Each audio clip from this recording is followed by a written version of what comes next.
Então, assim, esse cara especialmente, ele tem um endividamento de 15 milhões, 16 milhões quase, frente a 1,5 milhão de faturamento. Qual que é o gargalo desse cara? Ele tem uma margem. Olha a margem dele, Lázaro.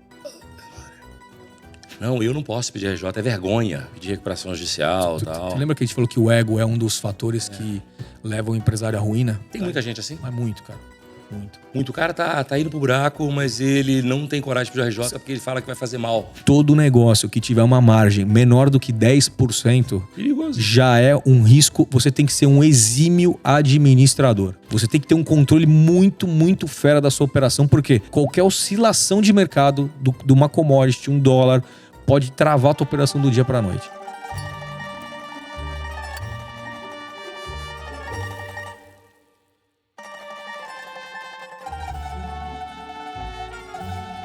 Fala, galera do Padrinho Podcast. Cara, o Padrinho tá cheio de novidade, né, meu irmão? Nós fizemos 6 episódios em Interlagos. Lembrando que esses episódios, boa parte deles é só pro clube de membros, só para quem tá lá dentro no membro. E o resto vai estar lá. E tenho certeza absoluta que vai contribuir muito para vocês. E falando em contribuição, né, hoje é um dia extremamente especial que a gente está cumprindo uma promessa. Eu e meu amigo, meu sócio, meu amigo, meu parceiro de muitos anos, trabalha comigo, conheço há muito tempo, Marcos Pelosato. Não vou nem apresentar o Marcos de novo, todo mundo já conhece, né, Marcão? É isso aí, galera. Obrigado, Estamos pagando promessa, né? É, com certeza. Nós estamos pagando promessa. Para você que é empresário, você está em dificuldade financeira, você quer entender como funciona o processo da RJ, até antes da RJ, a gente está aqui. Lembra que eu já falei aqui no ar? O Grupo Optimizing trabalha com uma empresa, mas na hora que a empresa chega numa situação que a gente está entendendo, que está caminhando para o RJ, em vez de eu te largar, eu te passo para o Pelosato. O Pelosato vai cuidar disso para você, vai te ajudar a fazer o processo. Então você está bem cuidado, independente do processo que você esteja e da fase de reestruturação que tu precisa. E no último episódio, a gente ficou aqui falando como que o Pelosato trabalha, as empresas dele trabalham, e nós fizemos uma promessa. Vamos trazer case real, vamos explicar passo a passo como é que ele faz uma análise da empresa, o que pode fazer. E a gente está aqui para pagar a promessa, né, Marquinhos? Vamos pagar e vai ser hoje essa promessa aí. Pois é, então a ideia aqui é que o Marquinho, como peça-chave, que lembra, né, cara? A RJ é com ele, não é com o Lázaro, e ele vai entrar no detalhe, a gente vai conversar aqui. E se você tiver dúvida, escreve, bota todo tipo de pergunta, porque o Marco vai voltar aqui.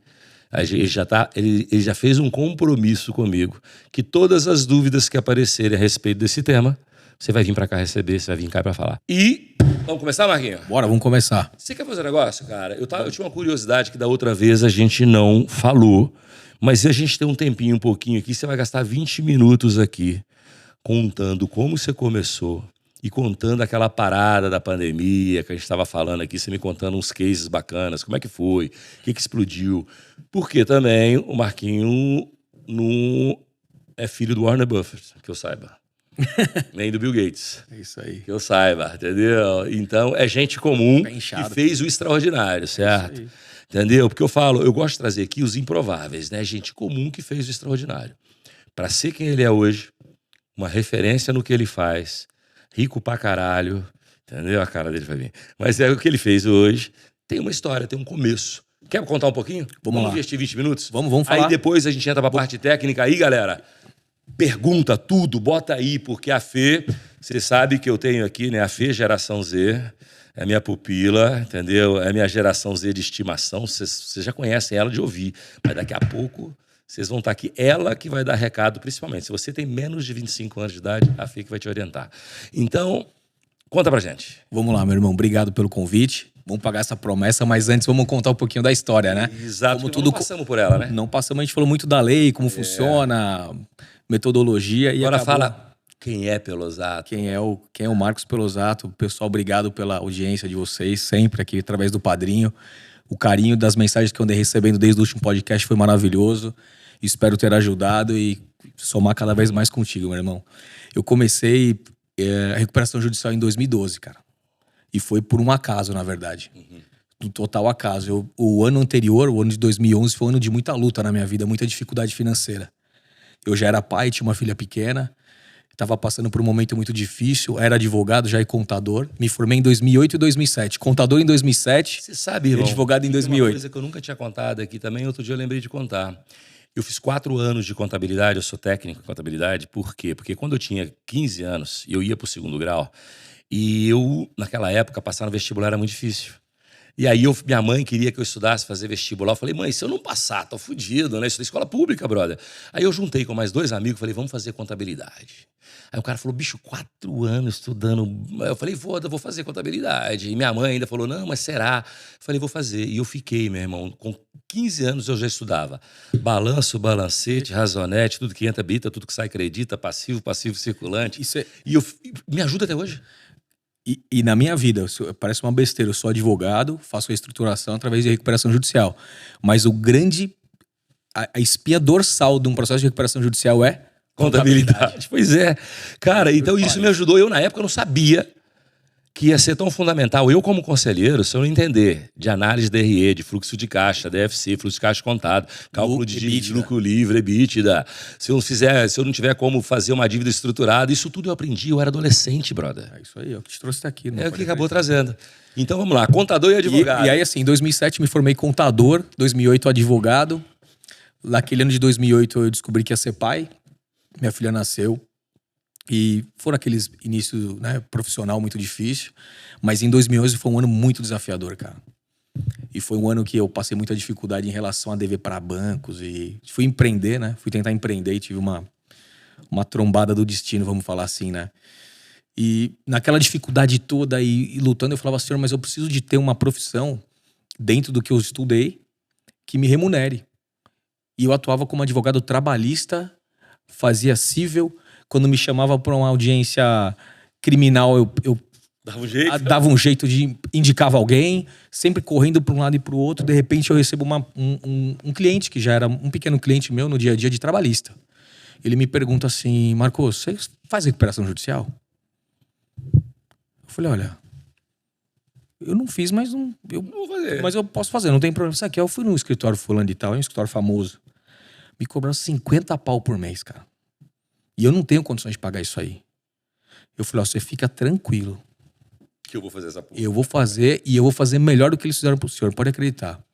Cara, fui no fórum, copiei 3 processos. Pesquisei no site, copiei 3 processos, levei pro escritório uma mesa como a sua, assim. Copiei, cara, linha por linha, aí juntei os 3, fiz o meu modelo. Cara, em 2012 eu fiz isso, fiz o meu primeiro modelo em cima de 3 processos. Obviamente que aí eu melhorei, né? Acrescentei coisas que eu achei que eram importantes, detalhes para deixar mais bonito o meu trabalho, até porque eu era um advogado muito jovem, como é que você tem credibilidade, né? E eu fechei o contrato assim, eu falei, olha, você não precisa me pagar nada nesse momento, eu vou fazer a tua recuperação judicial, assim que o juiz aceitar, você começa a me pagar. Porque eu tinha insegurança de entregar, não queria receber por algo que eu não tivesse de fato entregue, e por outro lado era uma garantia também para esse senhor que estava confiando em mim. Cara, esse cara mexia com transportes, cara. Em 2012. Eu lembro como se fosse hoje. Abriu essa porta na minha vida. Não paro mais. Esse cara me indicou sem brincadeira umas 20 empresas, ou mais. Porque o pessoal falava assim, Marcos, tá chegando o oficial de justiça aqui para levar as carretas embora. E eles não conseguem levar, que diz que tem uma decisão de um juiz que você consegue aí em São Paulo. E essa decisão não deixa os caras levar os caminhões. Mas você faz esse negócio para mim? E o pessoal do transporte muito simples, muito trabalhador, né? Muito que nem a gente, assim, geralmente né? a dona da transportadora é um caminhoneiro que deu certo. Pronto. Geralmente é isso. E aí eu comecei a pegar o linguajar deles e comecei... Cara, eu passei a entender de transporte como ninguém também, viu? Já sabia todos os tipos de caminhões, como que era o frete, o que era terceiro, agregado. Entendia da operação, porque de certa maneira você tem que entrar na operação para poder, de fato, reestruturar o cara. E comecei a fazer recuperação judicial ali, Lázaro, 2012. 2012, 2013, em 2014 eu fechei minha primeira recuperação judicial no valor de honorários de R$1 milhão, cara. Que maneira. R$1 milhão. Eu nunca... Cara, imagina. Não, a primeira em 2014 foi de R$1 milhão, mas você de R$1 milhão. Não, outras, fiz várias outras, vixe, mas só que eu não sabia cobrar. De 2012 a 2014, eu fui aprendendo até a cobrar, porque o que eu fazia eu não conseguia mensurar, eu não tinha experiência. Tanto que hoje eu falo muito de educar o pessoal nesse sentido, de encurtar esse tempo. Por quê? Às vezes você tem um ouro na mão, mas não sabe que ele vale. Deixa eu te contar, falando em ouro, cara, já aconteceu com a gente. Eu já te indiquei um cliente, que esse cara eu acho que vai pra falência direto. Tadinho. E não quis fechar. Você sabe o que eu tô te falando. Sério? Mas é o que a gente falar. Eu lembro deles, cara. Entendeu? Assim, não Não quer. Ele tem pavor de RJ. Não, eu não posso pedir RJ, é vergonha. Pedir recuperação judicial e tal. Tu lembra que a gente falou que o ego é um dos fatores que levam o empresário à ruína? Tem muita gente assim? Mas muito, cara. Muito. Muito. O cara tá indo pro buraco, mas ele não tem coragem de pedir RJ porque ele fala que vai fazer mal. Ó, falando disso, para você ter uma ideia, eu vou dar um número agora, um dado importante. A nossa lei é de 2005, cópia da lei americana. Nos Estados Unidos, a mesma lei, veja, a mesma lei. A nossa foi adaptada para o nosso sistema, para o nosso ordenamento, mas é a mesma lei, o entroncamento. Nos Estados Unidos, antes de uma empresa fechar as portas, 30% das empresas socorrem a lei chamada Chapter 11 americana, que é a lei que trata de recuperação judicial. No nosso país... Diferente do bankruptcy. É diferente. Aqui no nosso país, por exemplo, é 0,1%. Para você ter uma ideia. Então, assim, olha a diferença. Isso por quê? Porque lá nos Estados Unidos, eles tratam o empresário que tenta reestruturar como um herói. Como um guerreiro, um cara que tá lutando para salvar os empregos e a empresa dele. Aqui o cara, ele é tratado como um quê? Bandido. Picareta. E outra coisa também. E aí o empresário incorpora isso. Nos Estados Unidos, ele vê o empresário que saiu de baixo e deu certo e fala assim, eu quero ser ele. Aqui a gente fala assim, o que ele fez de errado para ele estar lá? É uma merda isso. Aqui criou um carimbo. E quantos empresários, você sabe, que fez tudo certinho e tal, e de repente cai numa fiscalização dessa qualquer, o nome vai pra internet e não tem culpa de nada, mas queimou o cara. Quantos você conhece no Brasil? Inúmeros, cara. Inúmeros. E são fatos assim... No nosso país, os caras endemonizaram a lei. Então, fala recuperação judicial, o cara arrepia, ele prefere quebrar, às vezes, por não se dar o direito de salvar. Só que quando ele descobre que, na verdade, não era tudo isso, ele se arrepende amargamente, cara. Vários casos de caras que vieram ao meu escritório e não fizeram a recuperação judicial no primeiro momento, depois de um ano e meio, eles voltam, devendo o dobro. Via de regra, talvez esse cara pode ser que ele volte, viu? Pode ser. O cara que apertar muito mesmo é perigoso aparecer. E aí, voltando à história, em 2012 eu iniciei, em 2014 eu praticamente incorporei mesmo o advogado de recuperação judicial. Por ser muito jovem, eu sempre fui muito humilde com as pessoas no fórum, os juízes, administradores judiciais e todo mundo. Então o pessoal gostava, sempre gostou, indicava. Eu sempre tive um bom trato com os clientes no que diz respeito assim, a entender a dor e viver com ele aquele momento de salvar mesmo. Então em 2014 eu realmente fechei meu primeiro contrato no valor de R$1 milhão, cara. 2014, 15, 16 o pessoal me chamava de reizinho da recuperação judicial. De tanta recuperação judicial que eu fazia, porque saía no valor econômico. Não sei se você vê ainda, assim, de vez em quando você vê. Não sei se você já viu isso daí. O valor econômico eu tinha em casa, né? Mas hoje... Mas antigamente a galera tudo valor econômico. O empresário era Estadão e valor econômico e um outro... Exame. Um exame, às vezes, lembra da Veja, Vejinha. A Veja normal foi muito sucesso. Mas o valor econômico... Era do business. Do business. Então sempre saía lá e sempre quando o pessoal pesquisava saía meu nome ou saía o nome do escritório, alguma coisa eles pesquisavam. Então eu fiquei com essa conotação. 2014, 15, 16 foram para mim os melhores anos, porque realmente não tinha ninguém fazendo recuperação judicial, cara. E eu fazia justamente para o médio e pequeno empresário. E ninguém quer atender o médio e pequeno porque em tese é pouco remunerado. E eu não vi esse problema de ser pouco remunerado, porque quando você dá a mão pro cara na dificuldade... Uma RJ do Americanas dá muito mais dinheiro do que uma RJ... Ele te honra. E o cara pensa nisso. O advogado ele fala, não, vou pegar a grande RJ. Só que a grande RJ te dá muito mais trabalho, dor de cabeça, tem vários interessados no meio do caminho. Quando você atende o pequeno e o médio empresário, até você e o dono. Isso aí. E quando você salva esse cara, o cara te abraça, te agradece, te indica. Então eu vivi através da recuperação judicial até 2020, 100% focado na indicação assim, cara. E a maioria era indicação. Sempre, até hoje, até o começo desse ano, 100% indicação, cara. É que esse ano agora eu estou entendendo um pouco mais do que é a internet, o poder da internet. Realmente estou me posicionando um pouco melhor em relação a isso. Então eu tô conseguindo levar essa mensagem adiante, cara. Que eu acho que tem uma função social por trás disso. Também, eu acho que assim, é 0,1% de empresários só que entenderam o que tem que fazer, mas nos Estados Unidos tem 30%. Se eu elevar de 0,1 para 1%, para mim já... Minha meta é salvar 1.000, 2.000 empresas só eu. Meu escritório por ano. Fora o restante que vão fazer, entendeu? O nosso país tem 2.000 RJs por ano na média. Eu quero fazer 2.000 Marcos. É isso aí. Ou eu através dos meus associados, alguma coisa assim. Esse é o pensamento. E aí em 2020, meu irmão, o que aconteceu? Parou o país em março. A gente tá aqui em Alphaville, já estava morando aqui já fazia um tempo. O pessoal falou, olha, é o seguinte, tem que fechar o escritório, não pode mais ficar se não for da área da saúde. Não sei se você vai lembrar disso. Total. Fechamos o escritório, cara, foi para casa em março. Passou março, abril, maio. Aí o telefone não parava, né? Eram os clientes ligando. amigos de clientes ligando, pessoas que eu não sabia quem era ligando, aquela loucura toda de informação, o que vai fazer, o país quebrou, eu preciso de ajuda, porque até então tava naquela fase inicial da pandemia, não tava loucura de crescimento, ainda tava naquela fase down, sabe? Cara, aí começou. Saí de casa de manhã para atender cliente em interior de São Paulo, interior de Minas, só que saindo de carro não tinha restaurante aberto, só tinha posto de gasolina. Comecei a fazer um jejum intermitente de maneira forçada. E aí, cara, quando foi no meio do ano, no mês 6, eu comprei um avião para justamente atender os meus clientes. E aí no mês 6 eu comprei, fiquei com esse avião um bom tempo, rodei o Brasil, e eu era o único advogado, eu era jovem advogado, que circulava o país atendendo os clientes. Eu ia no cara. Claro. E não cobrava taxinha, essas coisinhas pequenas, porque era tiro certo. Eu ia, o cara me ligava lá, eu ia até ele, em Caxias do Sul, o cara estava com contrato. Eu saí de lá, RJ, várias. E aí começou. A pandemia para nós foi um grande alavancador. Foi. Para nós. Eu colho frutos da pandemia até hoje e agradeço muito você que é empresário, que é meu cliente, te agradeço muito, te honro. Graças a você eu tô aqui fazendo parte desse processo hoje, ajudando muito mais pessoas, pode ter certeza disso. Então esse foi a nossa história, cara. Pensa o seguinte, eu falo que a empresa é o maior vetor social no planeta. Sim. O empreendedorismo. Você só desenvolve a sociedade gerando emprego.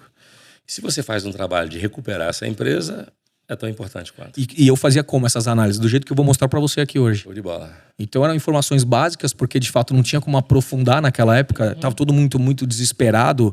Falava-se com aquela máscara N95, você nem escutava o cara direito, ficava dor de garganta, porque tampava o nariz e ficava falando com a boca. E aí eu fazia uma DRE muito simples e algumas informações do dia a dia que eu pedia, que é através desse relatório que eu tenho hoje, que é a mesma forma que eu avaliava na pandemia que eu criei, eu avalio hoje. Então é uma avaliação que a gente faz muito rápido. Então você sentou com o empresário, ele te entregou informações fidedignas, eu consigo já ter um diagnóstico. É RJ ou não é RJ? É RJ ou não é RJ? E aí vou seguindo o meu fluxo. E ó, qual que é a ideia aqui hoje, afiliados? O negócio é o seguinte, ele vai mostrar como ele faz isso. A gente vai projetar, vamos passar aqui uns 3, 4, 5 casos e ele vai bem detalhadamente. Eu falei com o Marco, meu irmão, aula de professora primária. Vai mostrando linha a linha como é que funciona, para mostrar para você que tem um negócio, cara. Recuperação judicial não é vergonha, é honra. É honra. Só que as pessoas pensam ao contrário. Você que faz recuperação judicial, você enfrenta todo um paradigma da sociedade, você é um herói, cara. E assim, se você está buscando salvar a sua empresa, salvar empregos, os empregos das pessoas que estão com você, sua família, que de mal tem nisso? De mal tem nisso. Eu acho que é uma questão até de covardia você não enfrentar isso de uma maneira objetiva. Cara, além desse caso que eu te falei, tem um outro caso também, um cara que, eu conheço ele até hoje. E a situação da empresa dele já era para RJ há muito tempo. E ele fica pedalando, piorando o caso, pedalando, piorando o caso. Como ele é um cara que fatura muito, quase zumbi, aí ele vai empurrando. Então, para que empurrando, sendo que ele tem uma medida, uma lei que pode te ajudar. E você tem métodos, às vezes, que você vai falar um pouco, né? Às vezes você não entra para RJ com um cara e você ajuda ele antes. Sim. Entendeu? Tem outro caminho. Então, vai lá. Estatisticamente, 60% das pesquisas, das consultas que eu tenho no escritório hoje, não são casos de recuperação judicial. A gente consegue resolver sem a medida processual. Deixa eu te fazer uma outra pergunta, que é uma dúvida que todo mundo tem. Eu sei que, pela regra, não pode. O cara tá com o EBITDA negativo, ferrado. Aceita-se o pedido de recuperação judicial dele? Eu sei que se ele não gerar caixa, como é que ele vai pagar credor? Então não vai aceitar. O juiz fala, não, é isso mesmo. É assim, ó, se você tem um EBITDA negativo, aí o problema está na operação como um todo. Então o que eu sempre falo para o empresário? Resolve primeiro isso. Vamos entender, antes da gente realmente dar esse start, porque na medida em que nós vamos travar todo o passado, o mês seguinte tem que dar positivo. Deveria. Pode ser pouco, mas tem que dar. Não, dá negativo porque a nossa operação é deficitária, porque a gente é ineficiente em compras, nossa venda está marginalizada, a gente já não sabe fazer composição de custo. Então, o que eu faço? Você tem que ter uma operação com um gestor, de fato, que vai fazer um levantamento do que você realmente está entregando em relação à sua concorrência. Então, por exemplo... Provavelmente você vai trabalhar todo o SG&A, mais a redução de custo e mais entender se o cara está vendendo com a margem adequada. Pronto. Porque no final do dia, assim, o que ele faz? Ele não troca o comprador dele tem muitos anos. O comprador dele já não faz mais cotação, fala com aquelas mesmas pessoas há anos. Ou seja, ele compra mal, não é de hoje.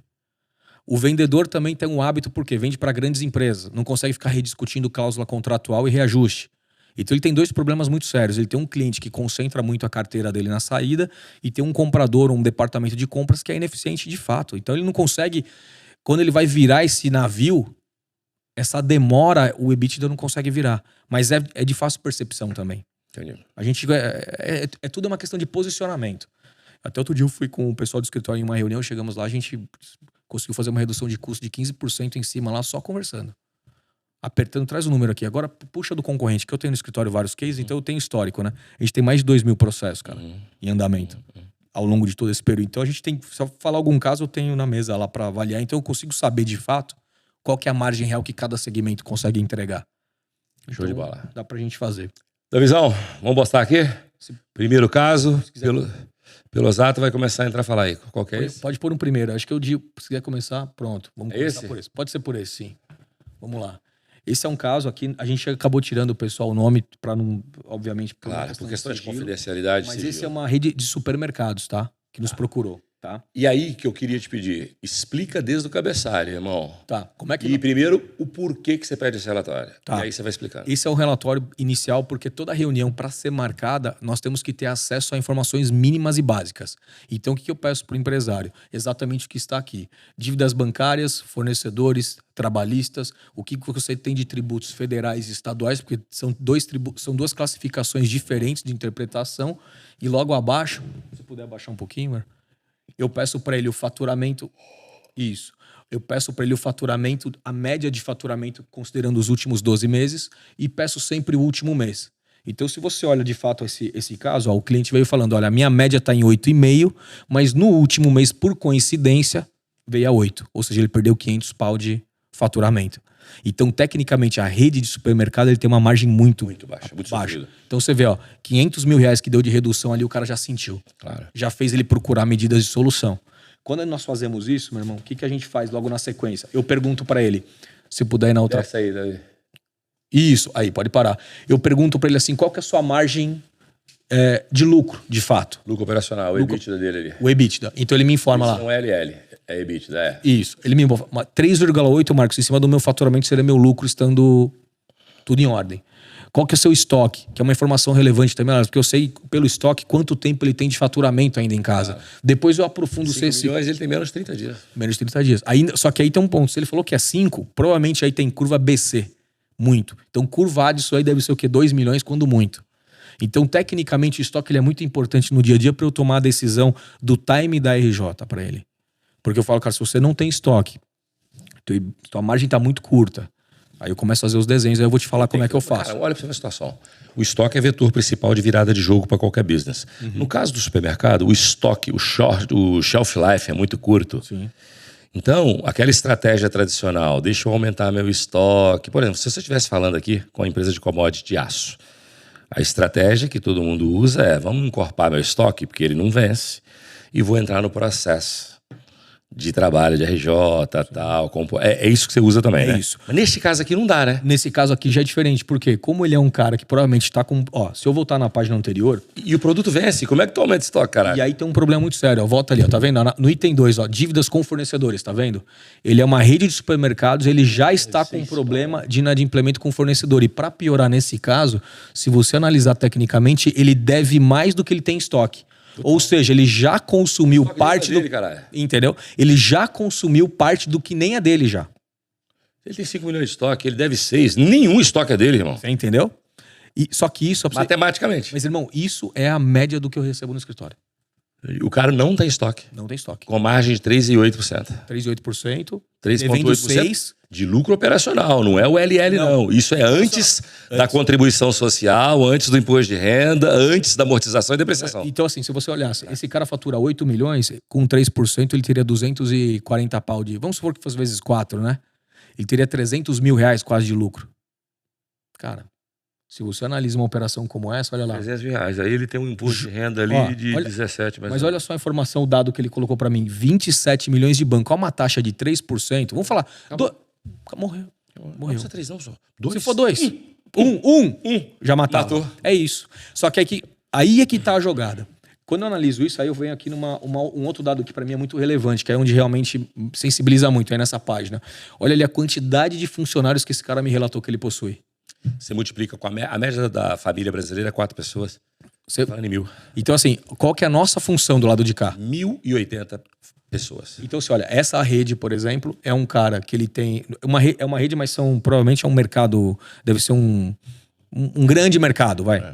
Ele é um cara que tem 270 colaboradores, tem um faturamento de 8 milhões, que é muito pouco, tem um estoque só de 5, tem dívidas aqui da ordem de 37 milhões. Se eu tirar tributo aqui da operação, ó, que tá... Você pode subir um pouquinho, Vini? Cara, que negócio sofrido, irmão. Se esse cara me convidar para ser sócio dele, mesmo ele estando na situação boa, Não tem como. Se ele falar comigo, não tenho dívida nenhuma, tu entra num negócio de EBITDA 3.8, eu não entro.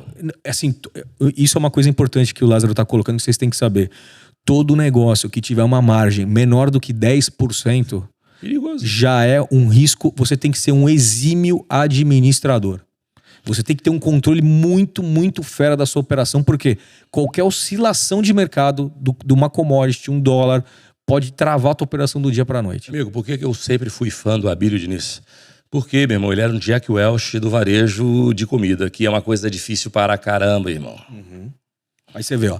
Esse é um caso, por exemplo, que é um caso nítido que nós temos no escritório. Ele nos procurou agora, logo depois da nossa último podcast. Como eu me comprometi em trazer, eu estou trazendo alguns casos aqui. Então esse é fresquinho. Esse é alguém que entrou ali... Isso é falou, tudo pós a nossa... Não. Porque eu separei realmente cases reais para a gente tratar aqui. Show de bola. Esse caso, por exemplo, o que a gente vai fazer? O que a gente vai estruturar para ele? Dentro de todo esse endividamento que ele possui e a quantidade de funcionários que ele tem, que é algo que é realmente impactante, então o que a gente sempre orienta? A gente tem que, de alguma maneira, ter esse faturamento de 8 milhões estabelecido numa regra onde eu travando todo o passado dele, ele tem que demonstrar para mim que, de fato, ele consegue ter um EBITDA positivo. Melhor do que já tá ali. Melhor do que já tá ali. Porque 3.8 realmente é muito fácil. Não dá. Quando ele faz isso acontecer, o que ele chega à conclusão? Cara, o meu faturamento, quando eu fiz o endividamento, era de quase 20. Esse foi a narrativa. O Marcos chegava a faturar 20, 22 milhões. Então ele vai ter que voltar a crescer. Caiu para 8. Então, o que eu falo? Então, só que como é que tá a tua relação funcionário versus faturamento? Não mudou. Porque à medida que foi ficando difícil, eu não consegui mandar embora. Eu tive que deixar porque eu não tenho grana trabalhista, aquela coisa toda. E aí não tá aqui colocado, mas parte desses 27 milhões tem garantia do próprio mercado. O próprio ponto comercial, o próprio estabelecimento está a nível de garantia. Então, quando você olha essas informações, olha só, ele tem uma dívida muito alta, uma margem muito pequena, muitos funcionários, o ativo dele está com garantia. A dívida está com lastro? Está com lastro, só que não toda ela, mas uma parte. Só que uma coisa importante que você precisa saber, não é porque o lastro é o próprio mercado que ele vai perder, tá? Em recuperação judicial, o bem essencial à atividade permanece na posse do devedor. Então, nesse caso, não vai perder. Nós vamos conseguir manter. Só que qual que é o grande cenário disso daqui? Trabalhar como um advogado nessa operação, Lázaro, e como um contador só não vai resolver. Ele precisa de ter uma gestão estratégica muito forte. Por quê? Ele precisa aumentar esses 3,8 para pelo menos 8, 10. Então, esse é um movimento. Ele tem que fazer a gestão lá dentro. E reduzir e tentar crescer essa receita, né, velho? E aí qual que está sendo o grande desafio lá? Conseguiu-se fazer uma redução a nível de colaboradores para realmente equilibrar a empresa num ponto onde ela consiga se manter com esse faturamento. Essa turma toda que foi colocada nesse processo de saída, foi colocado um prazo de pagamento que está sendo honrado, onde se realmente ele for atingindo as etapas de faturamento, ele vai recontratando esse pessoal. Então essa foi a contrapartida junto com o pessoal do sindicato para realmente fazer acontecer esse negócio, para que não fica tendo um volume de trabalhista num movimento que não ia adiantar você ter... Entra com uma reestruturação judicial, mais 10, 20, 30 processos entrando ao mesmo tempo, o empresário ele precisa de calma para poder equilibrar a cabeça e tocar para frente. Então esse é um caso real que a gente recebeu e é um case que eu quis trazer para você ver o nível da dificuldade do brasileiro. E é um cara que fatura praticamente 100 milhões por ano. É isso aí. Tá? Não é um cara médio crescidinho já. Já não. É que o business é muito de escala. Muito. Supermercado, cara, tem coisas, né? Commodity. Eu tenho um amigo que tem uma distribuidora de aço. Né? E ele entrou em RJ e saiu de RJ. E no caso dele, a RJ foi muito especial Porque para ele conseguir sair, ele partia do pressuposto que ele ia ter que aumentar muito o faturamento. Sim. E para ele aumentar o faturamento, ele tinha que dar as mãos com os fornecedores. Então o fornecedor, quando você fala RJ, o cara fica assustado. E até para falar para as pessoas, a primeira coisa que ele fez, ele foi visitar um por um e falou, olha, minha empresa está no mercado há 20 anos, eu estou passando no pior momento da minha vida, eu não vou desonrar vocês. Só que para eu sair dessa e cumprir honra, você não pode diminuir meu crédito. Você não pode me cancelar. Que se você me cancelar, cortar meu crédito, eu não vou conseguir honrar e você se fudeu, junto comigo. Mas isso que o Lázaro está falando é o que a gente aplica assim, de maneira que foi fluindo ao longo dos anos. Entramos com a recuperação judicial, automaticamente, na semana seguinte, todos os fornecedores, sem exceção, são comunicados. A gente chama cada um no 1 a 1, faz a apresentação do projeto, porque, de fato, a nossa briga não é prejudicar trabalhista e fornecedor de forma nenhuma. A nossa briga é equacionar a questão financeira em relação a instituições financeiras que já têm margem para isso. E até para deixar claro que a ideia é você ganhar um tempo e regularizar o negócio. Que há momentos na vida que tudo que a gente tem que fazer é ganhar tempo. Se você não ganha tempo, tu morre. Por que dívida longa, mesmo tendo juros mais altos, é melhor do que dívida curta com juros baixos? Porque você não tem prazo, porra. E aí tem algo extremamente importante, porque o pessoal confunde, Lázaro, endividamento com inadimplência. É, exatamente. Tá endividado é longo prazo, mas é pagável? PNT, tá tudo bem. Marcela? Cara, você não tem. Cara, a maioria, vou falar, 99% das empresas estão endividadas. Mas inadimplentes são 30%, cara. É isso aí. Inadimplentes é aquelas que têm atraso superior a 60 dias. Eu vou falar que tem muita gente que me critica, mas vou dizer assim: se você tem um lucro anual de 1 milhão, se você tem uma dívida de 2 milhões, que são 2 anos de lucro seu, se ela estiver bem estruturada ao longo do tempo, você não tem problema nenhum, irmão. Se eu tiver com uma dívida de 2 anos, alongada em 48 meses, com a PNT que caiba na minha geração de caixa, eu nem falo para pagar, continuar pagando. Nem se preocupa. Nem preocupa. Agora, porra, tu tá com a dívida de 2 vezes o EBITDA do curto prazo, entre 12 e 18 meses, ou de 12 e 24 meses, aí tu tá fudido. Aí, meu querido, a PNT não vai caber, aí tu vai ter que tomar mais dinheiro, tomar mais dinheiro, vira uma bola de neve. E você sabe uma coisa que eu tenho escutado muito, cara, que me causa até uma interrogação, porque eu vejo assim, ó, quando você vê um cenário como esse, você como um consultor, você consegue chegar lá e restabelecer o cara? Fazer ele tomar um choque? Assim, eu falo assim, olhando esse endividamento, na técnica da consultoria, sem RJ, como é que faz para reestruturar um cara desse? Ele com 200 mil de lucro líquido, 27 milhões, não tem jeito não. Você entendeu? Aí eu vejo esse cara... Ele tem 100... Não, peraí. 200... O EBITDA tá dando 200 mil. Se fizer a conta... Ano tá dando 2 milhões e meio. E ele deve 27. São 10 anos. Só no banco, você tá falando? Só no banco, 10 anos. Só no banco. Aí se você olhar o restante aqui, ó... Não. Fornecedor tem mais 6 e trabalhista mais 500. Eu não sei seu nome aqui não, mas se você tivesse me procurado, eu falaria com você, irmão, você tinha que ter procurado antes, porque meu nome é Lázaro, uma milagre eu não faço. Vai ter que procurar outra ferramenta. Aí eu vou te fora da ferramenta RJ, qual a chance de arrumar isso? Não existe, cara. Não existe. Aí sabe o que vai acontecer? O banco chega, consegue alongar, dá uma carenciazinha, vai empurrando o cara pra tentar ir salvando o dele, até o momento que ele tem um bloqueio de conta, e é sempre assim, dia 5 ou dia 20, ele vai ter um bloqueio de conta fatídico na conta dele, que vai tirar um pouquinho de recurso que ele tem, que o governo tá fazendo isso com muita força. Aí não vai pagar folha, aí a coisa vai... Acaba. Em RJ, bloqueios de conta, você consegue desbloquear o dinheiro, tá? Só que isso tem que ser através de um processo que já está deferido na justiça. Deixa eu fazer uma pergunta, Pelosato. No passado, eu não lembro disso hoje, porque eu não cheguei a administrar nenhum caso assim. Mas lá atrás, por exemplo, eu tinha uma empresa que tinha 6 mil funcionários, que ela tinha um monte de problema. E quando bloqueava uma conta e que a gente via que ia atrapalhar o pagamento da folha de pagamento de 6 mil funcionários, o advogado entrava com recurso e o governo soltava. Hoje não, cara. Porque ele não quer que 6 mil famílias ficassem. Cara, mas hoje... Ele bloqueava uma série de outras coisas, mas o dinheiro do giro, que bloqueava os bens do dono, foda-se, tá todo bandido, até a conta pessoal do dono. Mais o dinheiro da folha de pagamento, isso aí que eu tô te falando, 2004, 2008, 10, e o cara aliviava se o advogado fosse bom, você ia lá conversar tal, e beleza. Hoje não, né? Em 2012 até 2018, eu vi isso acontecer algumas vezes, cara. Depois de um determinado momento dos últimos anos, principalmente pandemia pra cá, é assim, teve o bloqueio, se foi um bloqueio fiscal e você não tem a recuperação judicial, dificilmente você vai reaver esse recurso. Entendi. Se for um bloqueio de dívidas da própria recuperação judicial que estão ali relacionadas, você vai reaver. Agora, antes, o que o juiz falava? Ninguém pode tocar no ativo e passivo do devedor.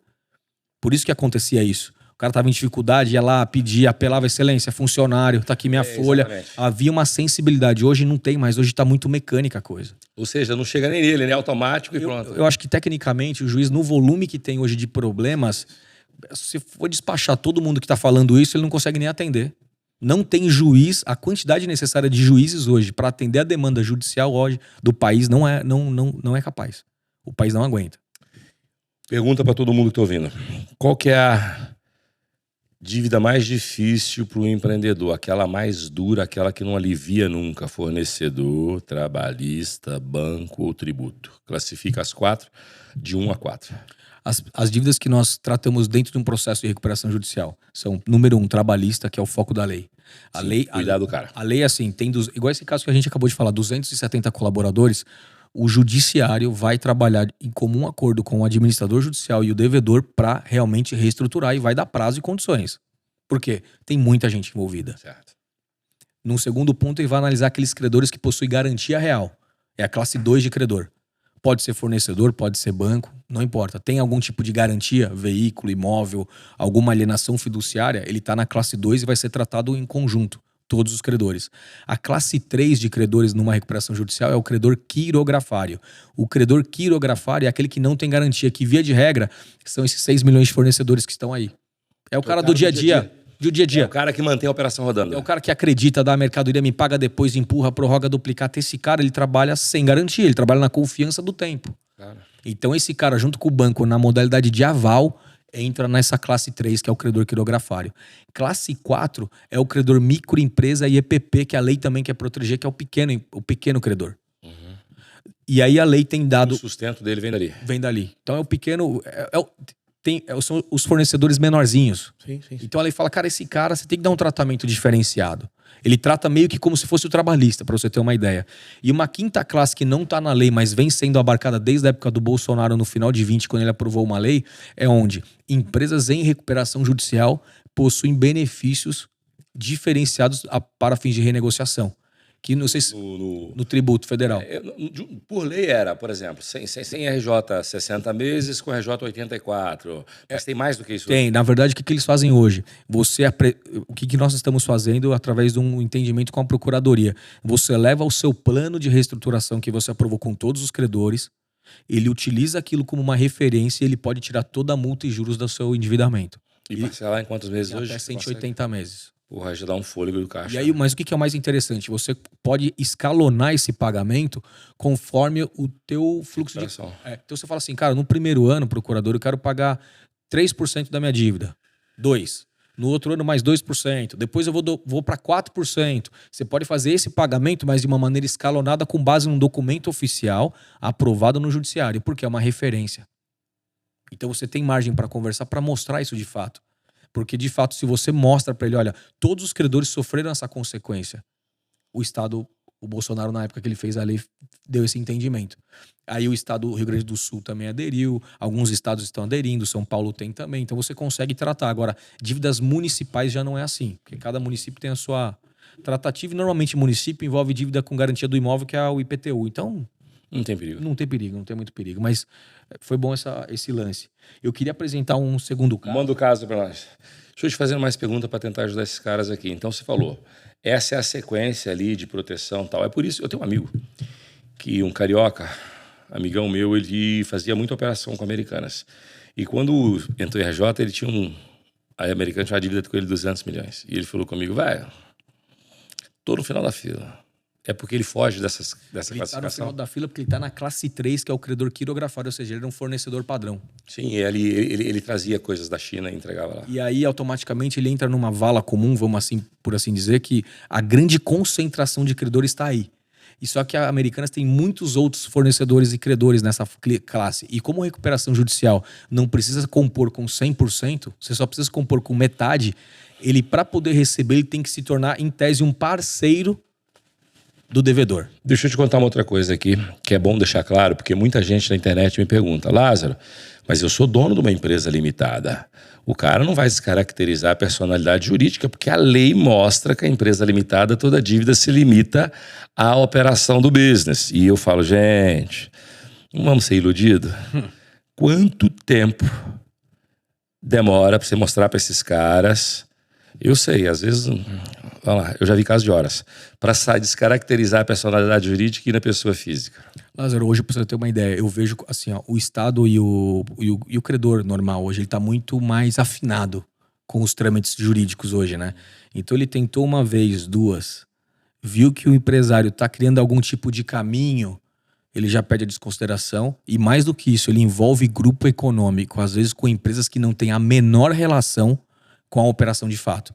E aí nisso leva empresa da esposa, empresa de parente, só porque tem sobre... Que não tem, e aí cada um tem que ter um advogado, entrar no processo, se defender. Vira um balaio gigantesco.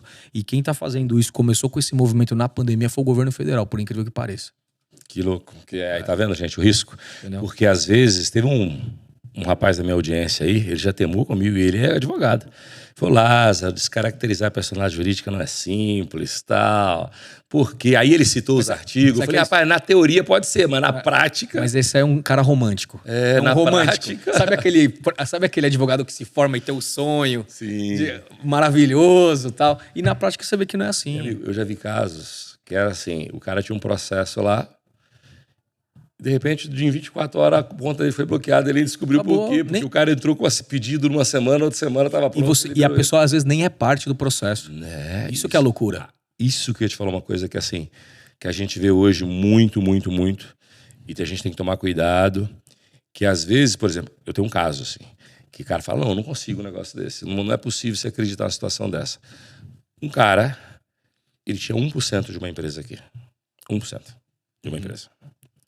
E ele tinha participação em outros negócios que não tinha nada a ver com essa empresa. Pronto, já até sei. 1%. E os outros 99%, os outros sócios que tinham 99%, quebrou e não tinha dinheiro para pagar. A dívida foi 100%.